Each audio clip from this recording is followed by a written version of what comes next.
I'm Steve Martin, and again, I'd like to thank CHI for supporting us through this leadership process. Special thanks to Wes, Jenny, and Suzanne, and Carla, Salam, and Ash, and of course my competitive team. I'm competitive by nature. I just thought of three things, what about my experience through medicine and through the leadership training has been, and I just think, medicine really is becoming a team game, and they're changing the rules. And now more than ever, they need leaders. Medicine is becoming a team game, as I mentioned, vertically and horizontally. And even through the projects that we worked on, it's become apparent that we better learn how to work together in this service-oriented industry, as Bobby pointed out, because things are changing. The rules are changing. You take things like, for us to, another order for us to work as a team, for instance, in my field, the TAVR procedure, I can't do it, a surgeon can't do it. But together, and with an anesthesiologist and a great imaging cardiologist, we can do something really great for a patient that's a lot less invasive.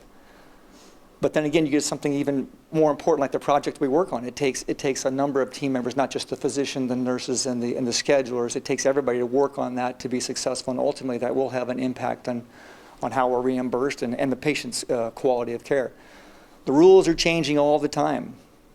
Anybody in here has obviously interacted with Uber before, and how neat that is. Well, this patient satisfaction is going to go to the smartphone. It's got it. Everybody's got one. And you're going to know your patient satisfaction before they leave the door. If you're in an Uber cab, and we're talking about satisfaction, and they're a lot nicer than the regular cabbies were, because they know, and they get paid based on that. So we're gonna get that feedback more online, and all these new ideas come up. So it's important to embrace the change.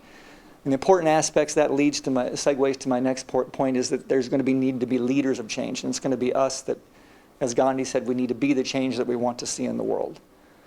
I can remember a story back in medical school where 3 or 4 of us from Phi Chi medical fraternity, we were going to play intramural basketball with these Creighton guys, and we didn't know they were Creighton guys, but they were pretty organized. They actually had a coach, and it was an intramural game. We said, yeah, let's just go ahead and play. And we got our butts kicked.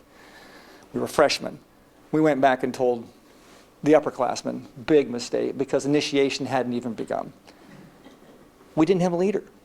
We were actually better athletes than they were. We beat them later in the year once we had a coach, but we didn't have a leader. So it takes leaders now to sort of follow the new changes that are made in medicine, and again, learning some of the new tools that we did through this whole process. I'm exactly like Sean, the conflict avoider, and learning some of these skills was so very important, and I'm very grateful for it. So, thank you.